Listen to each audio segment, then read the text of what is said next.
হ্যাঁ বন্ধুরা, আমার channel moms gardening and cooking আপনাদের অনেক অনেক স্বাগত। পটাশ দেওয়া দেখিয়েছি, আজই আমি আরেকটি কাজও করব, পার্ট পার্ট করে, যার জন্য শর্ট করে করছি। একবারে দিয়ে দিলে অনেক বড় হয়ে যেত ভিডিওটা। বড় ভিডিও এখন তেমন কেউ আর দেখেন না। তো জবা গাছে বন্ধুরা অনেককে আমি বলতে শুনেছি, আর জবা গাছ লাগায় না, এই তো সাদা পোকাতে ভরে যায়, মানে যেটা মিলিবাগ সবাই জানেন। সাদা পোকা ভরে যায়, কুড়ি না, এই কুড়িগুলো ফেলে দিতে হয়, কেটে দিতে হয়। অ্যাকচুয়ালি আমাদের যেটা করা উচিত, অসুখ হওয়ার আগে প্রিকশন নিতে হবে। আমি এই যে একতারা দেবো আমি, যেটা 1 লিটারের স্প্রে। আমার কাছে ওই স্প্রে বটলগুলো রয়েছে, তবে আমি ওগুলোতে নেবো না, ওগুলোতে অন্য ওষুধ দেওয়া হয়। আমি পুরোপুরি মাপবো, এই যে চামচটা রাখছি মেপে আপনাদের দেখাবো বলে। এই যে 1 গ্রাম নেব, হ্যাঁ, কারণ মিলিবাগ হওয়ার আগে কিন্তু এই যে 1 গ্রাম দেখাইনি, সরি, হলম অনেকটা পড়লো।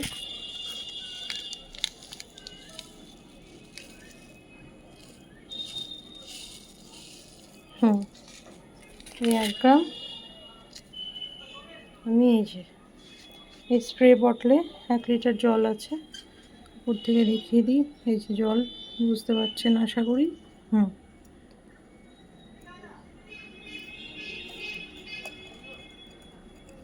দেখবেন হাঁটু নিতে হবে, মানে ক্যামেরাতে দেখাতে গিয়ে কিছুটা বাইরে পড়লো, তো এটা কোনো ব্যাপার না, নিচ্ছি,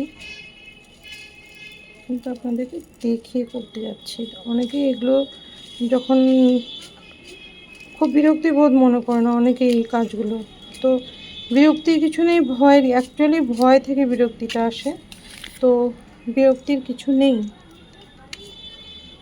বারবার পড়ছে আপনাদেরকে দেখাতে গিয়ে। যাই হোক, এই কাজটি এই যে জলে ঢাললাম, দেখেছেন কতটা পড়েছে। এগুলোকে আমি নষ্ট তো করবো না, যার জন্য এগুলোকে কাচিয়ে কুচিয়ে ওই জলে দেব। তো বন্ধুরা, এটা এরমভাবেই এই যে এইভাবে স্প্রে করবো। এই যে স্প্রে, এগুলো এখন জবা গাছের কুড়িগুলোতে, পাতাগুলোতে আমি স্প্রে করব। কিন্তু বিনা কিছু না করে গাছকে আগে ব্লেম দেওয়া যাবে না যে এরকম হচ্ছে ওরকম হচ্ছে। তো বন্ধুরা, এই যে হাতে রয়েছে একতারা প্যাকেট। এটা কিন্তু আমার কোনো ব্র্যান্ড প্রমোশন না, আপনারা এটি ভাববেন না। আমি জবা গাছের জন্য সবসময় একতারাটা ইউজ করি। আমি সার্ফও করি, সার্ফ করি না এটা বলবো না, সার্ফটাও করি। আর জবা গাছের মিলিবাগের জন্য একতারাটা খুব সুন্দর কাজ করে, যার জন্য ওই একতারা জবা গাছের জন্য খুব ঠিকঠাক। যার জন্য ওই মিলিবাগের জন্য, উৎপাতের জন্যই জবা গাছের আশেপাশে গাছগুলো তো স্প্রে করে দেবো, এমন ভাবে না যে ওগুলো তো দেবো না, পাশাপাশি রয়েছে, করতেই হবে। বাগানে এক গাছ আর এক গাছকে এফেক্ট করে, এটি স্বাভাবিক। এই দেখুন আমার সিঙ্গোনিয়াম, এদেরকে এই যে কাল দেখলাম, এদেরকে এখন তুলে বসাতে হবে অন্য জায়গায়।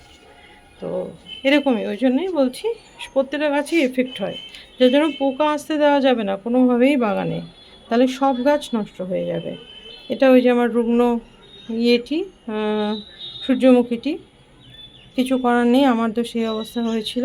আসলে গাছ ছোট জায়গা, তো স্বল্প পরিসরে এই এতটা ফলিয়ে যে একটা গাছের ওই নিচে চলে গিয়ে যা হয় দেখতে পাইনি। তো বন্ধুরা, আমি এখন একতারা গুলে নিলাম, মনে হয় এতক্ষণে ডিজলভ হয়ে যাবে। তো এবার স্প্রে করব, সেগুলো দেখিয়ে আর ভিডিওটি বড় করছি না।